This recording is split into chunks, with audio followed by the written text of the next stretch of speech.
সাসপেন্সের জগতে আমাদের এই ছোট্ট প্রতিষ্ঠান সোর্স অফ সাসপেন্স। আজ আপনারা শুনবেন অর্ণব ঘোষের কলমে ফেস অর ডাই।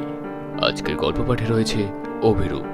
শুরু হচ্ছে আজকের আমাদের গল্প ফেস অর ডাই।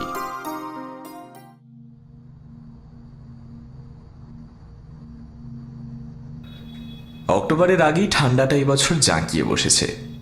কুমোরটুলি সংলগ্ন এলাকায় মা দুর্গার প্রতিমার শেষ কিছু রঙের প্রলেপ দেওয়ার কাজ এখনো চলছে। চারিদিকে ঘন অন্ধকারের পুরু চাদর আস্তরণের মতো বিছিয়ে রয়েছে। নিস্তব্ধতার কড়া আঘাত যেন ঝাঁপিয়ে পড়েছে শহরের বুকে। এরই মধ্যে এই প্রান্ত থেকে ওই প্রান্ত ছুটে বেড়াচ্ছে বছর 22-এর এক যুবক। ত্রিপল টাঙিয়ে তার নিচে মাটি শুকোতে দিয়েছিল কুমোর ভাইয়েরা। অন্ধকারে দেখতে না পেয়ে দৌড়তে গিয়ে সেই মাটি ছিন্ন ভিন্ন করে এগিয়ে গেল সে। নিঝুম আধারের মায়াজালে ঘেরা নিশ্ছিদ্র আচ্ছাদনে যেন আষ্টে পিষ্টে লেপ্টে রয়েছে সে। কপাল থেকে অনবরত বেয়ে আসছে ঘাম। হাঁপিয়ে উঠে ক্লান্ত শরীরটা নিয়ে টলমল করতে থাকে সে। কিন্তু কোন দিকে যাবে সে ভেবে কুল কিনারা পাচ্ছে না। বড় ভয় পেয়েছে সে। তাকে দেখলেই যে তারপর ভয় করে। কোন দিক দিয়ে আসবে সে? এখনো পায়ের আওয়াজ শুনতে পাচ্ছে। সে আসছে ধীর পায়ে হেঁটে। সেই অদ্ভুত হাসিটা এখনো শোনা যাচ্ছে। নিঝুম রাতে সকলেই ঘরে তালা বন্ধ করে গভীর নিদ্রা দেশে বিচরণ করে বেড়াচ্ছে। তাই বাস্তবের মাটিতে একজোড়া ভয়ার্ত দৃষ্টি কারোর দৃষ্টিগোচর হলো না। ওইদিকে একদল মানুষ পৈশাচিক আনন্দ পাচ্ছে তাকেই ভয় দেখিয়ে। অদ্ভুত মেকআপে তাদের বড় ভয়ানক দেখায়। সে আর ছুটতে পারছে না। হাতরাতে এই গলি ওই গলি হয়ে ছুটতে থাকে সে। ঘামে সম্পূর্ণ জামাটাই ভিজে চপচপ করছে। কোনো মতে ছুটতে এসে একটা পুরনো কংক্রিটের বাড়ির সামনে দাঁড়ালো সে। আর রক্ষে নেই আজ। তারা এসে দাঁড়ালো ওর সামনে। অদ্ভুত ভঙ্গিতে হিহি হিহি করে হেসে যাচ্ছে ওরা। চারিদিকে দেখতে লাগলো সে কোনো বাঁচার রাস্তা আছে কিনা, কিন্তু না, কিচ্ছু নেই। পিছনে সরতে থাকলো সে এক পা দু পা করে। শ্বাস প্রশ্বাস তার এখন স্বাভাবিকের থেকে অনেকটাই বেশি। কষ্ট হচ্ছে প্রচণ্ড। দম যেন বন্ধ হয়ে আসছে। মূর্তিগুলো এক পা দু পা করে একসাথে তালে তাল মিলিয়ে তার দিকে এগিয়ে আসছে। হঠাৎ সে কিসে যেন একটা হোঁচট খেয়ে উল্টো দিকে পড়তে যাবে, আর ঠিক সেই সময় সিমেন্টের ওপর খাড়া করে দাঁড় করানো লোহার শাবলটা সরাসরি এফোড় ওপর করে দেয় তার দেহটাকে। ধীরে ধীরে কোমর থেকে ঝুলে পড়ে শাবলের ওপর তার আস্ত শরীরটা। দুবার হালকা কেঁপে উঠে নিস্তব্ধ হয়ে যায়। চুইয়ে রক্ত পড়তে থাকে সিমেন্টের ওপর। আর অন্ধকারে স্থানুর মতো দাঁড়িয়ে থাকে সেই 3 বিভৎস মূর্তি। ভোর হয়ে আসছে। পুজোর এখনো 2 সপ্তাহ দেরি, তবুও কোথায় যেন বেজে উঠল। আশ্বিনের শারদ প্রাতে বেজে উঠেছে আলোকমঞ্জির। সেই যুবকের চোখ যেন নিস্পৃহ প্রতিহিংসায় এক দৃষ্টে ওদের দিকেই তাকিয়ে। এখন আর কোনো ভয় নেই তার মুখে। মৃত্যুর সাথে সাথে তার ভয়ও যেন তার সঙ্গী হয়েই তার সাথে চলে যায়।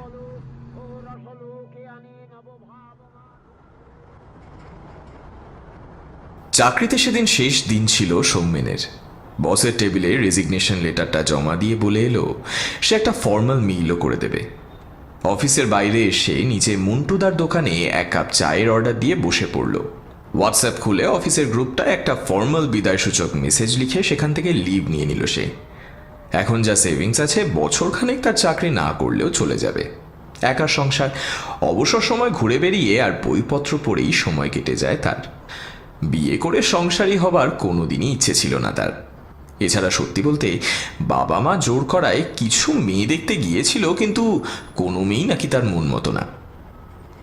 চা চলে এলো ইতিমধ্যেই, সাথে পাশের তেলে ভাজার দোকান থেকে গরম গরম বেগুনি। খেতে খেতে ফোনটা ঘাঁটছিল সে। পুরনো ফটো অ্যালবামগুলো। দেখতে দেখতে কলেজ লাইফের একটা ফটো বেরিয়ে এলো। কলেজের মেইন গেটের বাইরে সৌমেন, সৃজা আর প্রলয়। ছবিটা আসতেই আবার ফিরে গেল হোয়াটসঅ্যাপ গ্রুপে। একটু স্ক্রোল করে নিচের দিকে নামতেই দেখতে পেল ট্রায়াঙ্গেল বলে গ্রুপটা। সত্যি কত যে কাণ্ড করেছে এই গ্রুপটা কলেজ জীবনে। আড্ডা, খুনসুটি আর এক নিবিড় বন্ধুত্ব ছিল তাদের মধ্যে। সকলেই একসাথে তাদের ট্রায়াঙ্গেল বলে ডাকত, ঠিক যেন ত্রিভুজের তিনটে মাথা। কত জায়গায় যে হই হই করে ঘুরতে গেছে তারা। এসব ভাবতে ভাবতেই হঠাৎ সামনে থেকে একটা আওয়াজ ভেসে এলো। কেমন আছো সৌমেনদা? কল্পনার জগৎ থেকে বাইরে বেরিয়ে এসে মুখ তুলে সামনে তাকালো সৌমেন। দেখলো একটা লম্বা সুশ্রী ছেলে তার সামনে দাঁড়িয়ে তার দিকে তাকিয়ে একটা মিষ্টি হাসি হাসছে। সৌমেনকে অচেনাভাবে তাকিয়ে থাকতে দেখে ছেলেটা আবার প্রশ্ন করল, বোধহয় চিনতে পারছো না? সৌমেন একটা অভিনয়সূচক হাসি হাসল, কিন্তু সামনে দাঁড়িয়ে থাকা ছেলেটার মনে কোনো সন্দেহই রইল না যে সৌমেন এখনো তাকে চিনে উঠতে পারেনি। এবার সে দোকানিকে এক কাপ চায়ের অর্ডার দিয়ে সৌমেনের বসার বেঞ্চে তার পাশে বসে বলল, আমি কল্যাণ, তোমাদের থেকে 2 বছরের জুনিয়র। মনে পড়ছে? এবার স্মৃতির পাতা হাতড়ে সৌমেন খুঁজে পেল সেই স্মৃতি। এবারের হাসিটা অনেক কনফিডেন্সের সাথে এলো। কল্যাণ বুঝলো এতক্ষণে সৌমেন তাকে চিনতে পেরেছে। সৌমেন তাকে জড়িয়ে ধরে বলল, কেমন আছিস ভাই? এই তো দাদা, চাকরি বাকরি চলছে। তবে এই জীবনে আর ভালো লাগছে না, খাটিয়ে খাটিয়ে মারছে একেবারে। সেই মতো পয়সাও তো দিচ্ছে বল। কল্যাণ এবার পাশের বিল্ডিং এর দিকে তাকিয়ে বলল, হ্যাঁ, তো এইটাই কি তোমার অফিস? হ্যাঁ, তবে ছিল মানে? ছেড়ে দিলাম, অনেক দিন তো হলো। এবার একটু হাওয়া বদল চাই। এতক্ষণে কল্যাণের চাটাও চলে এলো। মাটির ভাঁড়ে গরম চায়ের ধোঁয়া উঠতে লাগলো। ফু দিয়ে কল্যাণ বলল,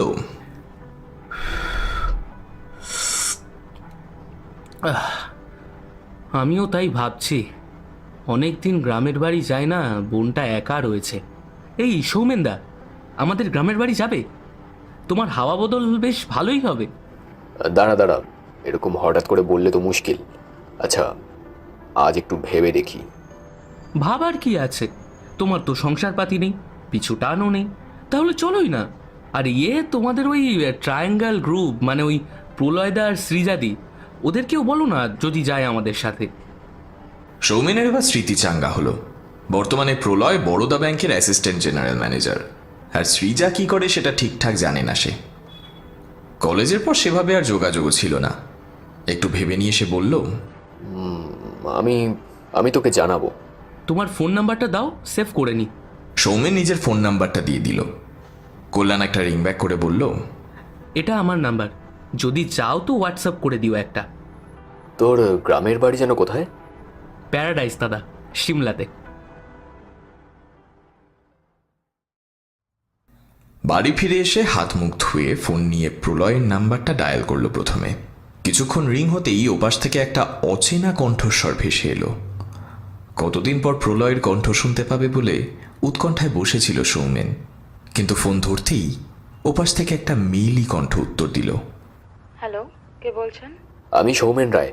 আচ্ছা, এটা প্রলয় জানার নম্বর তো? হ্যাঁ, আপনি? আমি ওর কলেজের বন্ধু। অপ্রত্যাশিতভাবে মহিলা বলে উঠল, ও, আপনি সেই সৌমেন, অনেক শুনেছি আপনার কথা। সৌমেন উত্তরে শুধু হাসল। একটু প্রলয়কে দিন না ফোনটা। ও তো বাথরুমে গেছে, বেরোলে ফোন করতে বলি নাকি কিছু আর্জেন্ট? না না, আপনি বরং ও বেরোলে একবার ফোন করতে বলবেন। ঠিক আছে, একদিন আসবেন কিন্তু, বিয়েতে তো এলেন না আমাদের। নিশ্চয়ই আসবো। অহেতুক পরস্ত্রীর সাথে কথা বলে সময় নষ্ট করে বিশেষ লাভ নেই, তাই ফোনটা রেখেই সৃজার নাম্বারটা ডায়াল করলো সৌমেন। কিছুক্ষণ পরে ফোনটা রিসিভড হতেই প্রথম শব্দ, ফাইনালি কারোর তো মনে পড়েছে, দেখেও ভালো লাগলো। তুই নিজেও তো খোঁজ নিয়েছিস বলে মনে পড়ছে না আমার। ছাড়, এখন এসব যুক্তি দিস না। কেমন আছিস বল? আছি মোটামুটি। আচ্ছা, একটা কথা বলার ছিল। বলে ফেল। ইতিমধ্যেই সৌমেন দেখল আরও একটা কল আসছে প্রলয়ের থেকে। সে সৃজাকে বলল, দাঁড়া, প্রলয়কে কনফারেন্সে নিয়ে একবারে বলছি। ওরা এবার কনফারেন্সে নিয়ে নিল প্রলয়কে। 3 বন্ধুর রিইউনিয়ন ভালোই জমে উঠছিল। কত বছর পর আবার কথা হচ্ছে তাদের, একে অন্যের কণ্ঠস্বর শুনতে পাচ্ছে। সবাই মনে মনে আজ বড্ড প্রসন্ন। একে অন্যের খোঁজ খবর, কে কোথায় কাজ করছে না করছে, পরিবার কেমন, সব জেনে নিল একে অপরের। সবশেষে সৌমেন বলল, ওকে গাইজ, যেটার জন্য ফোনটা করা, let's go for a trip like triangle use to go. একটু ভেবে ওপাশ থেকে আওয়াজ এলো প্রলয়ের। আমার অসুবিধে নেই, তবে কবে যাবি জানাস? সেই বুঝে অফিসে বলতে হবে। যাব এই ধরে নে 2 সপ্তাহ পর। ঠিক আছে, আর কয়েকটা দিন আগে বললে সুবিধে হতো। ওকে, আমি রাজি। আমিও রাজি। এরপর আরও কিছুক্ষণ পুরনো দিনের গল্প করে তারা ফোন রেখে দেয়। সৌমেনের মনটা আজ বড্ড খুশি। পুরনো কোনো স্মৃতি পেলে মানুষ আঁকড়ে ধরে থাকে সেটাকে। আজ সেটাই করলো যেন সে। সেদিন রাতে বড় শান্তির ঘুম ঘুমোলো তিনজনেই। তবে তাদের সামনে কি আসছে সেটা দেখতে পেলে হয়তো আর শান্তি আসতো না ওদের।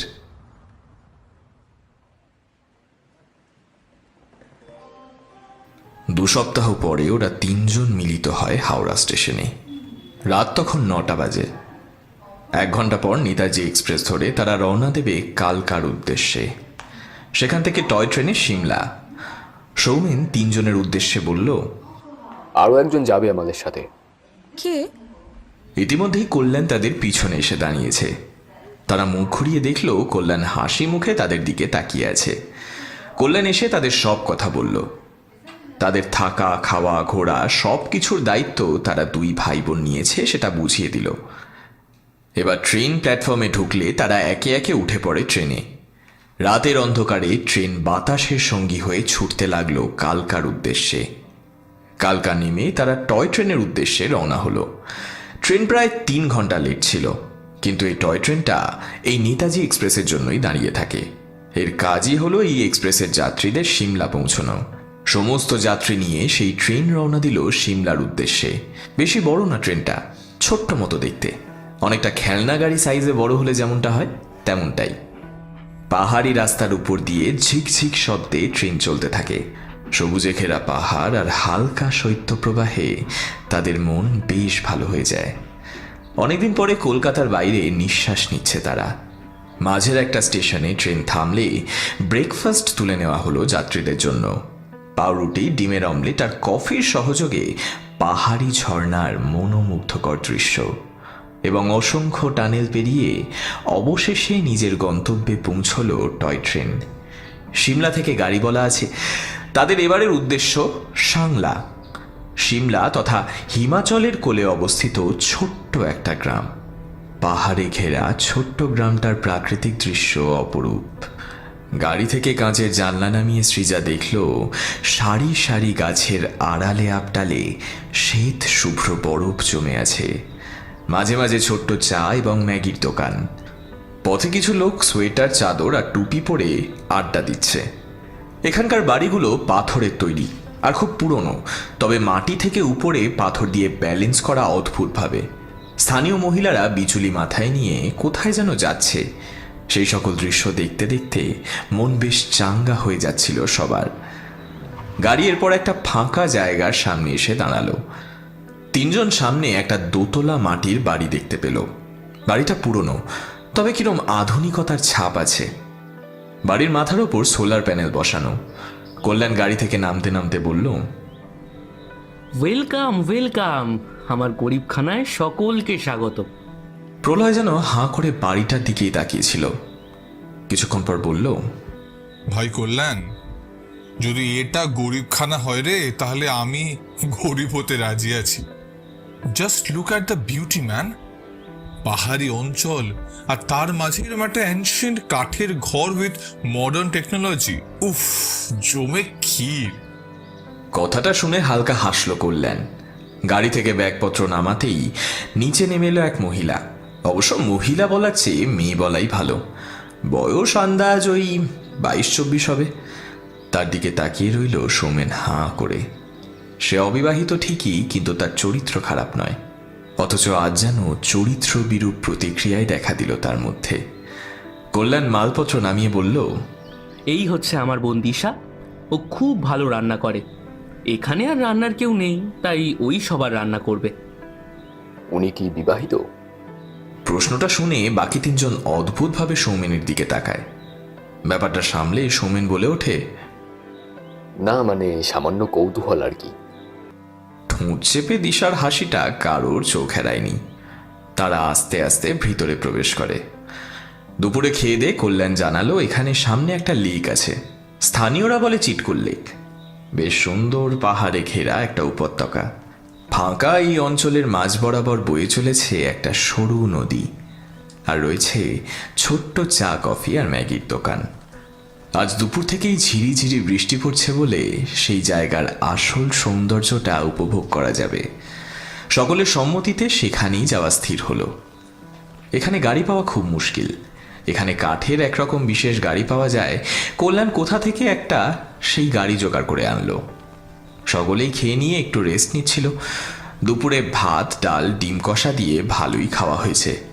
বেরোনোর সময় দিশা হঠাৎ পিছু ডেকে বলল, আপনারা সবাই ভেড়া খান তো?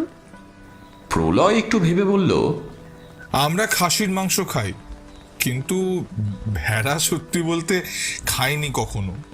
কোনো রকম গন্ধ টন্ধ। না না, খাসির মাংসের মতোই হবে। তাহলে ঠিক আছে। কথাটা শুনে দিশা লাজুক দৃষ্টি দিয়ে ভেতরে চলে গেল।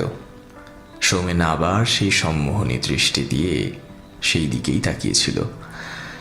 সেই দেখে প্রলয় তাকে ধাক্কা মেরে চুপি চুপি বলল, এবার চল। আর দেখিস না ওভাবে। সত্যি সৌমেন, কল্যাণ আমাদের নিয়ে এসেছে। তুই ওর বোনকে এভাবে লাইন মারলে ও খারাপ ভাববে। যতই তুই আনম্যারিড হোস, আমরা কিন্তু এখন আর কলেজ স্টুডেন্ট না, সেটা মাথায় রাখ। এবার প্রলয় একটু টোন কেটে বলল, সৃজা, তুইও না দেখছিস আমাদের বাবুর মন আবার গলেছে, তাতেও তোকে এরকম করতে হবে? যাই বল, ব্যাপারটা একটু দৃষ্টিকটু। কিন্তু এই সমগ্র বাক্যালাপ শুনেও চুপ ছিল দুজনে। এক সৌমেন নিজে, আর যে অজান্তেই ওদের বাক্যালাপ শুনে নিয়েছিল, অর্থাৎ কল্যাণ। তারা এবার একে একে গাড়িতে উঠে বসল এবং অদ্ভুত দুলকি চালে গাড়িটা পাথুরে রাস্তার উপর দিয়ে ধীরে ধীরে চলতে লাগলো। না, এ এক অন্যরকম অভিজ্ঞতা। কল্যাণকে উদ্দেশ্য করে সৌমেন বলল, না, তোকে একটা থ্যাঙ্কস জানাতেই হবে কল্যাণ। এই এক্সপিরিয়েন্স কোনো ট্যুর পার্টির সাথে এলে হতো না। আরে এতে থ্যাঙ্কসের কি ছিল? যখন আমি আছি তখন পয়সা খরচ করে ট্যুর পার্টির সাথে এসে কি হবে? না রে ভাই, এই জিনিস সত্যি হয় না। এখন তো সব আধুনিক যুগের গাড়ি করে প্রোটেকশন নিয়ে পাহাড়ে আসে, সেই রিস্কি ব্যাপারটা না হলে ঠিক জমে না। আর এই গাড়ি তো সচরাচর পাওয়া যায় না, তার উপরেই একদিকে পাহাড় আর অন্যদিকে খাদ, মানে জাস্ট অসাধারণ। না থাক বাবা, প্রোটেকশন নিয়ে চলাই ভালো। এত উঁচুতে উঠলে একটা প্রোটেকশন নেওয়া উচিত। সবার তো সেম ইমিউনিটি পাওয়ার হয় না। প্রলয়, তোর হাইটে ভয় আছে বলে সবার মজা নষ্ট করবি না। বিপদ এলে বুঝবি। ওকে ওকে গাইস, চিল চিল। আমরা একটু পরেই উপত্যকায় নেমে যাব, আর রহমানের হাত খুবই পাকা, সো ডোন্ট বি অ্যাফ্রেড। গাড়ি সেই পাথুরের রাস্তা থেকে কিছুক্ষণ পর একটা উপত্যকা মতো জায়গায় নামলো। কিছুটা দূরে হেলে দুলে চলার পর একটা ফাঁকা জায়গায় গাড়িটা থামলো। কল্যাণ গাড়ির সামনের দিকে বসেছিল, পিছনে ফিরে বলল, এরপর রাস্তা একটু নরম, গাড়ি ঢুকবে না, পায়ে হেঁটে ওই মিনিট দুয়ের পথ আর কি। সকলেই এবার আস্তে আস্তে গাড়ি থেকে নেমে এলো। এবারে রাস্তাটা পুরোটাই পাথরে তৈরি। হাঁটলে পায়ের নিচে জুতোয় কড়কড় শব্দ হচ্ছে, ঠান্ডা হাওয়া দিচ্ছে। কিছুটা হাঁটতেই তারা সেই কাঙ্ক্ষিত লক্ষ্যে উপস্থিত হলো।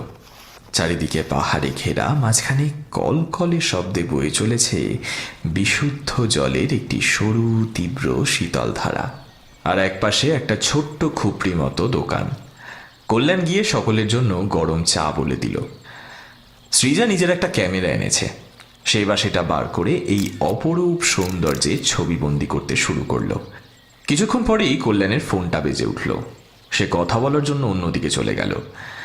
এরই মধ্যে ওরা তিনজন বলাবলি করতে থাকে যে প্রায় 4-5 বছর পরে এরকম রিইউনিয়ন সত্যিই সার্থক। বৃষ্টিটা এখন একটু ধরেছে। ইতিমধ্যেই কল্যাণ এসে বলল, আচ্ছা বলছি যে বৃষ্টি হয়তো আবার আসতে পারে, ওদিকে রাস্তাও বন্ধ হয়ে যেতে পারে, তাই 10 মিনিটের মধ্যে এখান থেকে বেরোলে ভালো হয়। সৃজার একটু আপত্তি থাকলেও বর্তমান পরিস্থিতির কথা ভেবে তাকেও শেষমেশ সবার সাথে একমত হতেই হলো। অতএব 10 মিনিটের মধ্যেই আরও কিছু ছবি তুলে তারা ফিরে এলো। তখন রীতিমতো সন্ধে হয়ে গেছে। সন্ধ্যার চা আর মোমো দিশা বানিয়েছিল। সৃজা বলে উঠল, Disha, you just made my day. খুব ইচ্ছে ছিল পাহাড়ে এসে মোমো খাওয়ার। Thanks a lot sister. কথাটা শুনে দিশা হালকা হাসল শুধু। মেয়েটা ভারী লাজুক, কিন্তু মুখে সবসময় একটা স্নিগ্ধ হাসি লেগেই আছে। আর এই হাসিতেই যেন আরো বেশি করে মোহাবিষ্ট হয়ে পড়ছে সৌমেন। রাতে খাওয়া দাওয়ার পর্ব সাঙ্গ হলে যে যার মতো ঘরে চলে গেল। বাইরে তখনও বৃষ্টি পড়ছিল ঝিরিঝিরি। এখানে বৃষ্টি হলে বেশ কনকনে হাওয়া দেয়। সেই দেখে দিশা সব জানলা বন্ধ করছিল। ইতিমধ্যে পিছনে সৌমেন এসে দাঁড়িয়েছে। দিশা কারোর একটা উপস্থিতি অনুভব করে বুঝতে পারল যে কে এসেছে। সে বেশ নিচু কণ্ঠে প্রশ্ন করল, আপনি ঘুমাননি? না, ঘুম আসছে না। আর এরকম পরিবেশে আমার আগে কখনো এমন অনুভব হয়নি। কিরকম অনুভব? সৌমেন এবার দুহাত মুখের কাছে জোর করে এনে বলল, আপনার আপত্তি না থাকলে আমার সাথে দুদণ্ড কথা বলা যায়? কিছু একটা যেন ভাবল দিশা, তারপর বলল, বেশ, বারান্দায় আসুন। চা খাবেন? না, এত রাতে আবার চা লাগবে না। বাইরে একটু বসলেই ভালো লাগবে। বেশ, চলুন। দিশা এবং সৌমেন বাইরের বারান্দায় রাখা দুটো বেতের মোড়ার ওপর বসে পড়ে মুখোমুখি। বৃষ্টি তখনও ঝিরিঝিরি পড়েই চলেছে, তবে একঘেয়ে লাগছে না বৃষ্টিটা। দূরে কোথাও একটা জলের শব্দ ভেসে আসছে। সেটা অনুভব করেই সৌমেন বলল, আচ্ছা, এই জলের শব্দটা? এই বাড়ির পিছনের দিকে একটা জলধারা আছে, বেশ ভালো জল হয়, তবে পানীয় নয়। আচ্ছা, আপনি শহরে যাননি কখনো? শহর বলতে?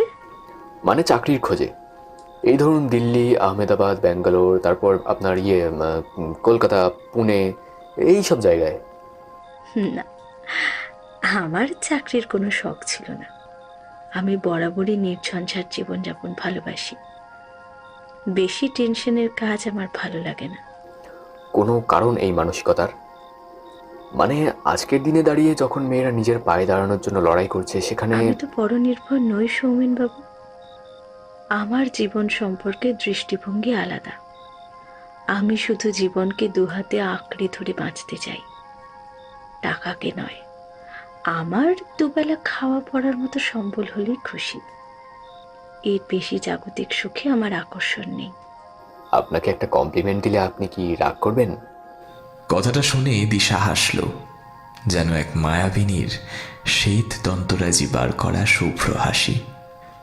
আপনার চোখের চাহনি ইতিমধ্যে অনেক কমপ্লিমেন্টই দিয়ে দিয়েছে। বলুন, তাও কি বলবেন শুনি? মাথা নিচু করে সৌমেন বলল, আপনি আর 5 জনের থেকে বড্ড আলাদা। আপনার বয়স বেশি হবে বলে মনে হয় না, কিন্তু আপনার দৃষ্টি, চাহনি, চিন্তাভাবনা, মানসিকতা সবই যেন 10টা-5টা মেয়ের থেকে একটু আলাদা। কিরকম আলাদা? অনেকটা ম্যাচিওর্ড, মানে বয়সের আন্দাজে। বাবা, আপনি আমার বয়সও আন্দাজ করে নিয়েছেন। হকচকিয়ে গেল সৌমেন। তার জীবনে আজ অব্দি কখনো কোনো মেয়ে এভাবে তাকে দমিয়ে রাখতে পারেনি, এভাবে অপ্রস্তুত করতে পারেনি। কিন্তু এই মেয়ে যেন সত্যিই আলাদা। মনের গোপন থেকে গোপনতর জায়গায় ঢুকে সব কিছু বার করে আনছে। নিজেকে কিছুক্ষণের মধ্যেই সামনে নিয়ে সৌমেন বলল, না না, দেখে যেটুকু মনে হলো। কি মনে হলো? মনে হলো আপনি এই পৃথিবীর বাসিন্দা নন। আচ্ছা, তাহলে আমি কে? আপনি খুব সম্ভবত... কথাটা শুরু করে শেষ করতে পারল না সৌমেন। একটা অস্বাভাবিক চিৎকার ভেসে এলো বাড়ির ভেতর থেকে, বেশ তীব্র চিৎকার। কণ্ঠটা সৃজার বলেই বুঝতে পারল। তখনই উঠে গেল সৌমেন। এবার চিৎকারটা ক্রমাগত আসছে, একটানা নয়, থেমে থেমে বারবার আসছে। চিৎকারটা শুনতে পেয়ে ভিতরের ঘর থেকে ছুটে বেরিয়ে এলো কল্যাণ এবং প্রলয়। তিনজনেই দোতলায় ছুটল। ঘরের দরজা ভিতর থেকে বন্ধ। প্রলয়, কল্যাণ এবং সৌমেন বাইরে থেকে চিৎকার করতে থাকে সৃজার নাম ধরে, কিন্তু ভিতর থেকে চিৎকারের আওয়াজ ছাড়া কোনো আওয়াজ বাইরে আসছে না। ক্রমাগত ধাক্কা পড়তে থাকে দরজার ওপর, কিন্তু চিৎকারের প্রাবল্য যেন বেড়েই চলেছে। শেষমেশ সৌমেন বলে উঠল, দরজা ভাঙলে কি কারোর কোনো আপত্তি আছে? সকলেই এক বাক্যে জানালো না। সৌমেন আর প্রলয় ক্রমাগত শরীর দিয়ে দরজা ভাঙার আপ্রাণ চেষ্টা করতে লাগলো। এদিকে বৃষ্টি বাইরে এক নাগাড়ে পড়েই চলেছে। কিছুক্ষণ চেষ্টা করতেই ভেঙে পড়ে গেল সেই দরজা। ভেতরে ঢুকে চারজনেই দেখলো একটা খাটের উপর প্রায় শেষ নিঃশ্বাস নেওয়ার মতো অবস্থায় পড়ে আছে সৃজা। হয়তো ছটফট করছিল এতক্ষণ। সৌমেন আর প্রলয় সামনে যেতেই সে শুধু ভাঙা ভাঙা শব্দে বলে উঠল,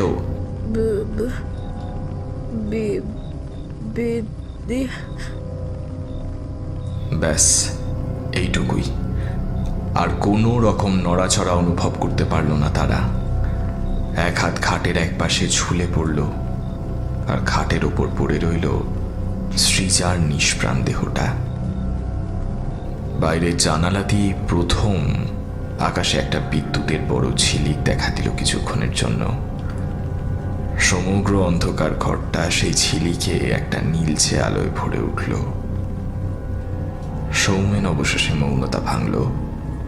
বড্ড নিচু কণ্ঠে সে বলল, এখানে কি ডাক্তার পাওয়া সম্ভব? কল্যাণ সেই নিশ্চল দেহটার দিকে তাকিয়ে থেকেই বলল, এখানে তো নেই। ওই বড় রাস্তার দিকে ওখানে বসেন একজন। তবে এত রাত করে আদেও কি উনি? না না, আর রাতে ডাকতে হবে না। ডেকেই বা কি হবে? সকাল হোক, তারপর না হয় আমি আর তুই মিলে ডেকে আনবো। আপাতত সৃজার ঘরটা বাইরে থেকে তালা বন্ধ করে সেই রাতের মতো যে যার ঘরে ঢুকে পড়ল। কারোর চোখে আর ঘুম নেই। তাদের ট্রায়াঙ্গেল ভেঙে গেল। সৃজা চলে গেল সকলকে ছেড়ে। এখন শুধু স্ট্রেইট লাইন, দুই বিন্দুর মাঝে একটা মাত্র রেখা। বাইরে থেকে শুধু বৃষ্টির আওয়াজ আসছে। পরের দিন সকাল সকাল সেই বড় রাস্তার মোড় থেকে ডাক্তার ধরে আনলো সৌমেন এবং প্রলয়। কল্যাণ বাড়িতেই ছিল। দরজা খুলে ঢুকতেই ডাক্তার দেখতে পেল একটা ঠান্ডা দেহ খাটের উপর পড়ে আছে। ডাক্তার সেদিকে গিয়ে চোখটা খুলে ধরতেই তাদের দিকে তাকিয়ে বলল, খুব ভয় পাওয়ার কারণে স্ট্রোক হয়ে গেছে মেবি। তিনজনের মুখের দিকে একবার তাকিয়ে নিল। দিশা নিজের ঘরে রান্না করছে। ডাক্তার জিজ্ঞেস করলো, ওনার কি কোনো কিছুতে ভয় ছিল বিশেষ? অ্যাস্ট্রাফোবিয়া ছিল ওর। মানে এই জোরে বাজ পড়া বা ঝড় এসবে খুব ভয় ছিল ওর। কিন্তু কাল তো তেমন। হ্যাঁ, কাল যেরকম বৃষ্টি আর হালকা হাওয়া দিচ্ছিল তাতে ওর এত চূড়ান্ত লেভেলের ভয় পাওয়ার কথা নয়। কি জানি কি থেকে কি হলো। এরপর ডাক্তার একবার সৃজার ঠান্ডা দেহটার দিকে তাকিয়ে নিয়ে বলল, চোখ ঠিকরে বাইরে বেরিয়ে আসতে চাইছে। প্রাইমারি অবজারভেশন এটাই মনে হচ্ছে, বিভৎস রকমের ভয় থেকেই। এনিওয়েজ, আমি দিয়ে দিচ্ছি ডেথ সার্টিফিকেট। একটু পরে নয়তো বডি ডিকম্পোজ হতে শুরু করবে। সারা রাত বাইরে ছিল দেহ। কেউ আর কোনো কথা বলল না। ডাক্তার ডেথ সার্টিফিকেট দিয়ে চলে গেল। বিবাহিত সৃজার স্বামীকে খবর দেওয়া মাত্রই তড়িঘড়ি সিমলা আসে সে। একটা ক্রূর দৃষ্টিতে প্রথমে তাকিয়ে থাকে সৌমেন এবং তারপর প্রলয়ের দিকে। লজ্জায় মাথা হিট হয়ে গেছে দুজনেরই। কিন্তু তারাই বা কি করে জানবে যে এমন জিনিস হবে।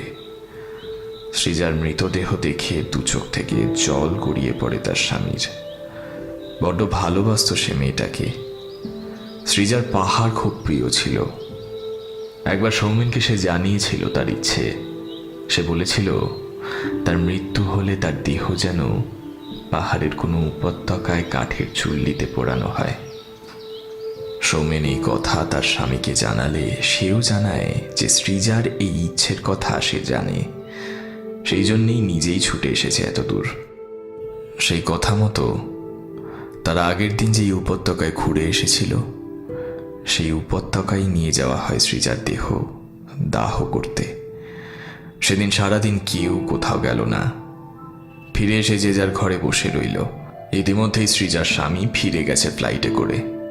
সৌমেন আর প্রলয় তাকে সেই রাতে থেকে যেতে বললেও খুব ঘৃণা ধরা কণ্ঠে সে জানায় তার স্ত্রীর মৃত্যু হয়েছে যেখানে, সেখানে সে কিছুতেই থাকবে না। আর তাছাড়া সে একলা থাকতে চায় এখন। আগে থেকেই রাতের ফেরার ফ্লাইট টিকিট কাটা ছিল তার। কেউ আর জোর করলো না। তাই কল্যাণও কাউকে আলাদা করে কিছুই বলল না। সারাটা দিন পুরনো দিনের স্মৃতিতেই কেটে গেল তাদের। রাতের খাওয়া দাওয়া শেষ হওয়ার পরে সকলে কিছুক্ষণ টেবিলেই বসেছিল। সেভাবে আজ কেউই কিছু খেতে পারেনি। ফায়ার প্লেসে আগুন জ্বলছে। আজকে ঠান্ডা একটু বেশি বলে আগুন ধরিয়েছে দিশা।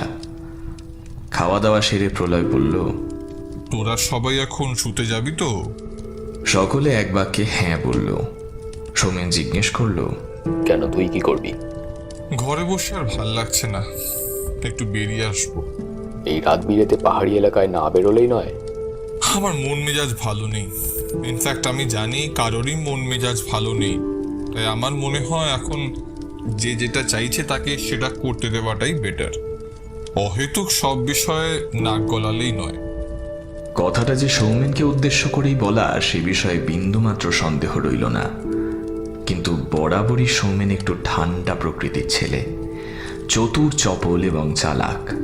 সে খুব শান্ত শানিত চোখে শুধু বলল, তুই যথেষ্ট ম্যাচিওর এটা বোঝার জন্য এখন আমাদের মন নয় মস্তিষ্কের কন্ট্রোলে থাকা উচিত। এখন তোর ব্যাপার, তবে টর্চ নিয়ে যাস। এরপর সৌমেন সেখান থেকে উঠে নিজের ঘরে চলে গেল। ইতিমধ্যে কোথা থেকে দিশা এসে একটা বড় সেলের টর্চ এনে প্রলয়ের দিকে এগিয়ে দিল। কাঠের মেঝের ওপর দিয়ে গট গট শব্দে হেঁটে বেরিয়ে যায় প্রলয়। দিশা আর কল্যাণ কিছুই বুঝতে পারল না, শুধু প্রলয়ের বেরিয়ে যাওয়ার দিকে হা করে তাকিয়ে রইল। বাইরে রাতের শীতল নিশি যেন কোনো এক অদৃশ্য চাদরে ঢেকে নিল প্রলয়কে নিজের মধ্যে। এই দিকটা পুরোপুরি পাহাড়ি খাড়াই রাস্তা নয়, তবে পাথুরে বন্ধুর ভূমি সামনে এগিয়ে চলেছে। দুপাশে লম্বা লম্বা সারি সারি গাছ। পাথুরের রাস্তার ওপর হাঁটার শব্দ তালে তালে আসছে। আজ সৃজার জন্য মনটা বেশ খারাপ হয়ে আছে। কি এমন দেখলো মেয়েটা যে ভয়ে হার্ট অ্যাটাক করল ওর? ওইটুকু ঝড় বৃষ্টিতে ওর এমন তো ভয় পাওয়ার কথা নয়। তাছাড়া ও ছিল ঘরের ভেতরে, সুতরাং ভয় পাওয়ার তো কোনো কারণ থাকার কথাই নয়। তারপরেও এতটা ভয় পেল যে? এসব ভাবতে ভাবতেই হেঁটে চলে এসেছিল অনেকটা দূরে, বাড়িটা ছেড়ে অনেক দূরে। হঠাৎ তার মনে হলো পিছন পিছন কেউ যেন একইভাবে হেঁটে আসছে। জুতোর আওয়াজ আসছে বলে মনে হচ্ছে না? হ্যাঁ, ঠিক তাই। সে দাঁড়িয়ে পড়ল, পিছনে ফিরে একবার টর্চ জেলে দেখল। কই, কেউ নেই তো। তাহলে মনের ভুল হবে, এই ভেবে সে আবার সামনে হাঁটা শুরু করল। কিন্তু কিছুক্ষণ পরেই আবার আবার সেই হাঁটার শব্দ, সেই একই অনুভূতি। আবার পিছনে ফিরে টর্চ জেলে দেখল, না, আবার কেউ নেই।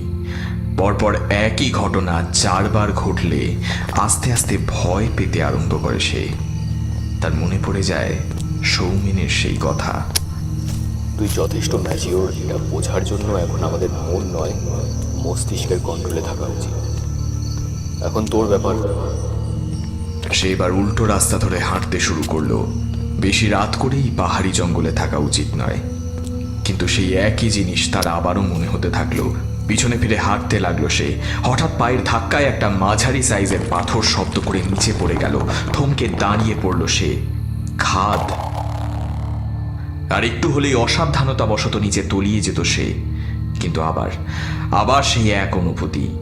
এক ঝটকায় পিছনে তাকিয়েই ভয়ে শির দাঁড়া পেয়ে একটা ঠান্ডা স্রোত বয়ে গেল তার।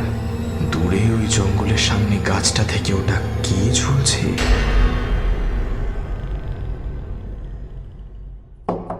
দরজার বাইরে টোকা শুনে দরজা খুলল সৌমেন। বাইরে দিশা দাঁড়িয়ে।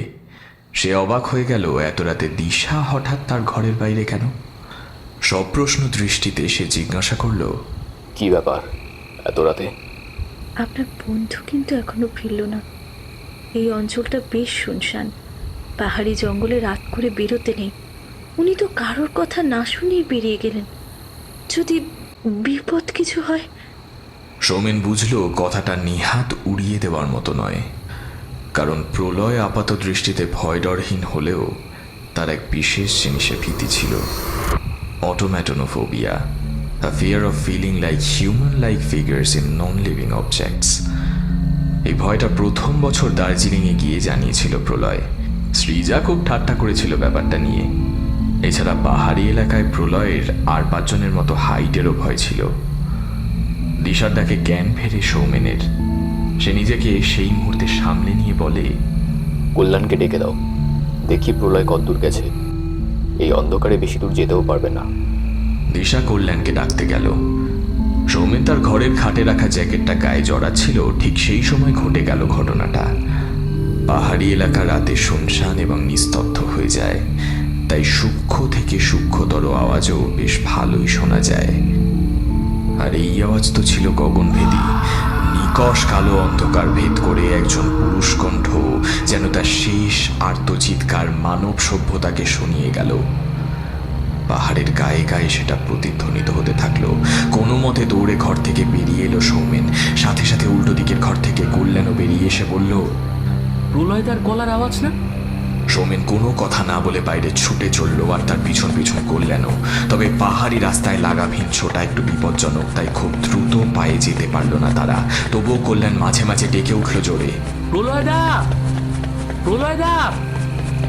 সৌমেন কোনো কথা বলছে না। সে আন্দাজ করতেই হয়তো বুঝতে পেরে গেছে প্রলয়ের কি হয়েছে। বেশি দূর যেতেও হলো না।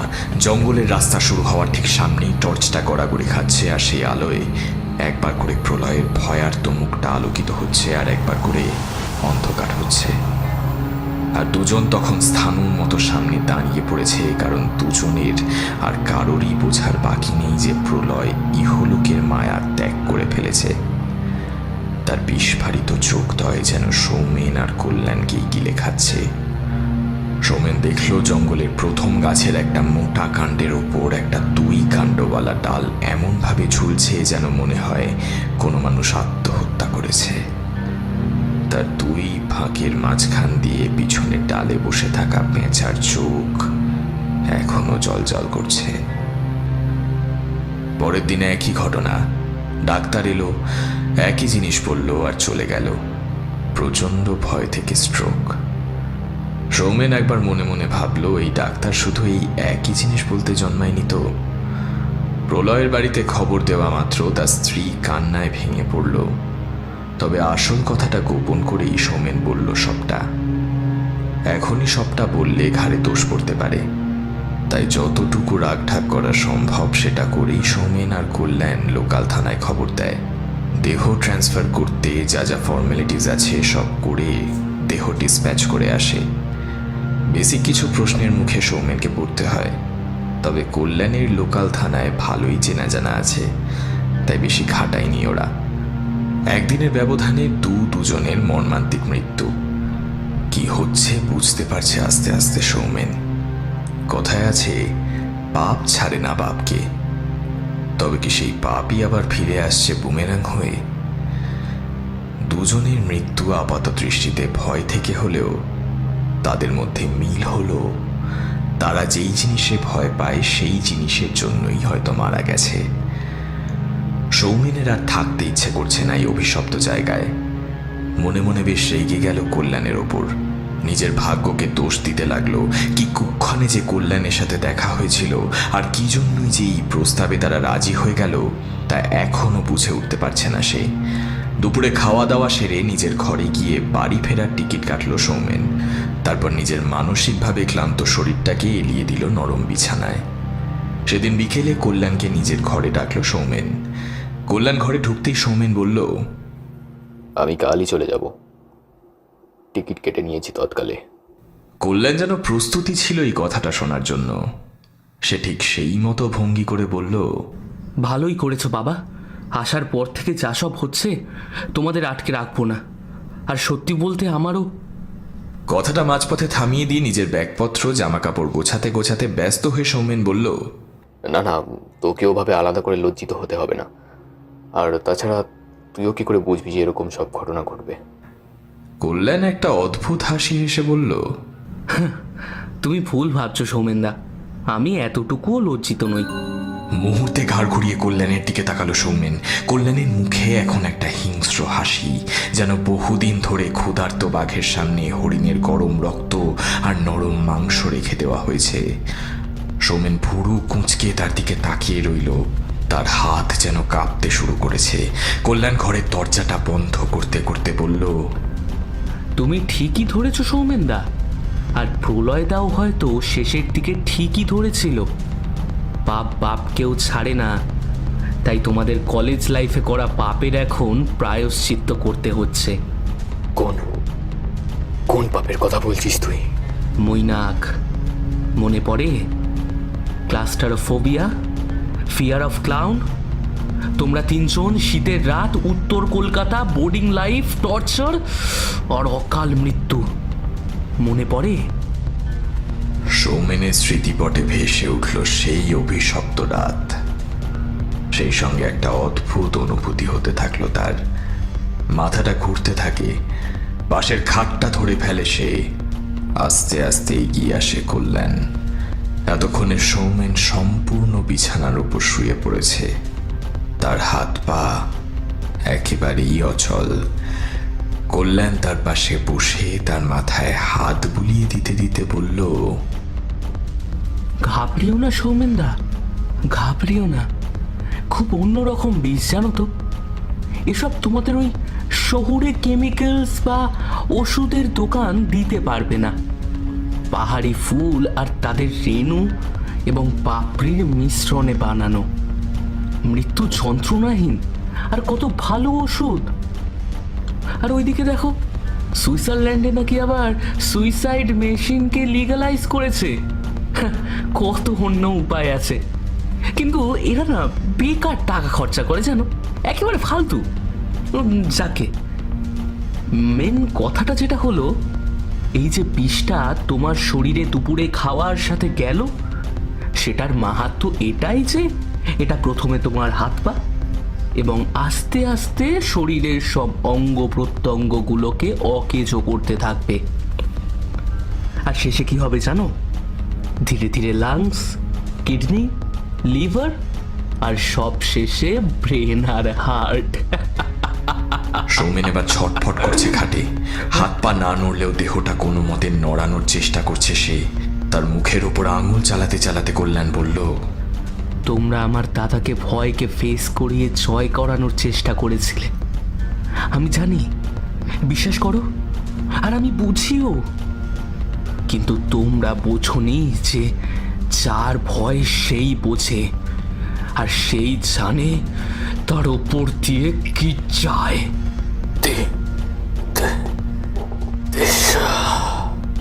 দিশাকে ডাকছো? ওকে ডেকে কি হবে?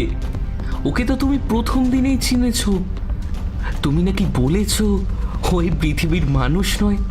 আচ্ছা, কি করে চিনলে গো তুমি ওকে? হ্যাঁ হ্যাঁ হ্যাঁ হ্যাঁ হ্যাঁ হ্যাঁ, ঠিকই ধরেছ। দাঁড়াও, তোমাকে তাহলে সবটা খুলে বলি। আমিও চাই না তুমি এরকম সাসপেন্স নিয়ে মরো। এখান থেকে 1 মাইল দূরে একটা ভাঙা মন্দির আছে। ওখানে আমি গত 3 বছর ধরে এক শয়তানের পুজো করে আসছি। তাতে রোজ আমি যজ্ঞ করে একটা করে মরা কালো বিড়াল, কাকের পালক, মোষের দুধ, সর্ষের তেল, পচা মাছের কাঁটা আর দেশি মদ দিয়ে তাকে আহুতি প্রদান করে এসেছি। আর শেষ দিন পূর্ণাহুতি দেওয়ার পর শয়তান আমাকে এই প্রাপ্তবয়স্ক স্যাকিউবাস প্রদান করেন। সেই তো খাবারে নিজের হাতে বানানো ওই স্পেশাল ওষুধ মিশিয়ে শ্রীজাতি আর প্রলয়দাকে ভয় পাওয়ালো। হ্যালিউসিনেশন। শ্রীজাতির অত্যাধিক ঝড় দেখা আর প্রলয়দার মানুষের মতো কাউকে দেখা, এই সবই ছিল হ্যালিউসিনেশন। শেষ কথাগুলো যেন চাকুর মতো বিঁধল সৌমেনের বুকে। কল্যাণ এবার ঝুঁকে পড়ে সৌমেনের মুখের সামনে মুখ এনে বলল, তুমি জানো আসলে দিশার বয়স কত? Wait wait wait wait wait আমি বলছি, ওর বয়স 895 বছর। বলেই অট্টহাসিতে ফেটে পড়ল কল্যাণ। ইতিমধ্যেই বুকের বাঁ দিকে অসহ্য ব্যথা শুরু হয়ে গেছে সৌমেনের। মৃত্যু ভয়ের থেকে আসন্ন মৃত্যুর আগেই হয়তো চলে যেতে হবে তাকে। মৃত্যু ভয় তো সকলেরই আছে, কিন্তু সৌমেনের বোধহয় একটু বেশি ছিল। থ্যানাটোফোবিয়া, দ্য ফিয়ার অফ ডেথ। তরপাও, আরো বেশি করে তরপাও। তবে তোমার কপাল খুব ভালো সৌমেনদা, মরার আগে মরার কারণ জেনে যাচ্ছ। সবার ভাগ্যে সেটা থাকে না। You are a very lucky man, very lucky. ইতিমধ্যেই দরজায় টোকা পড়ল। কল্যাণ আস্তে আস্তে উঠে দরজা খুলতেই সামনে এসে দাঁড়ালো দিশা। তবে এই যেন এক অন্য রূপ। পাহাড়ি অঞ্চলে অন্ধকার খুব তাড়াতাড়ি নামে, তাই বাইরের অন্ধকার ভেদ করে যেন এক সবজে আলোয় আলোকিত করে ভেতরে ঢুকল দিশা। তার সারা অঙ্গ থেকে সবুজাভু ছটা নির্গত হচ্ছে। সে এগিয়ে এসে সৌমেনের সামনে দাঁড়ালো। ততক্ষণে সৌমেনের নিঃশ্বাস ফুলে এসেছে। দিশা সৌমেনের মাথার সামনে এসে তার কপালে হাত বুলিয়ে দিতে দিতে একটা অদ্ভুত লাবণ্যময় যৌবন মিশ্রিত হাসি হেসে বলল, তুমি যাবে আমার সাথে? অনেক দূর নিয়ে যাব তোমায়। আমি শয়তান রাজার কনিষ্ঠ সন্তান মৃণীত। আমাকে তোমার ভালো লাগে না? বলো না, যাবে না আমার সাথে? এতক্ষণে শ্বাস প্রায় ফুলে এসেছে সৌমেনের। শেষ মুহূর্তে নিঃশ্বাস আদান প্রদান চলছে। দিশা সেই লাবণ্যরূপী হাসি হেসে বলল, তোমাকে এবার একটা কথা বলি। তোমার খাবারে কোনো মারণ বিষ আমি দিইনি। আমি শুধু এমন বিষ দিয়েছিলাম যাতে তুমি সাময়িক কর্মক্ষম হয়ে থাকো। আর দেখো, মৃত্যু ভয় এমন পেলে যে সত্যি সত্যি মৃত্যু তোমাকে এবার নিতে আসছে। অন্যরা তো পারল না, দেখো তুমি পারো কিনা। So face or die. Soumen একটা আর্ত চিৎকার করতে চাইল যেন, আর স্থির থাকতে পারল না। আস্তে আস্তে নিস্তেজ হয়ে যেতে থাকলো তার শরীর। ভারী হতে লাগলো চোখের পাতা। বুকের ব্যথাটা নিতে পারছে না সে। মনে মনে ভাবলো আবার কোথাও গিয়ে হয়তো সৃজা আর প্রলয়ের সাথে দেখা হবে।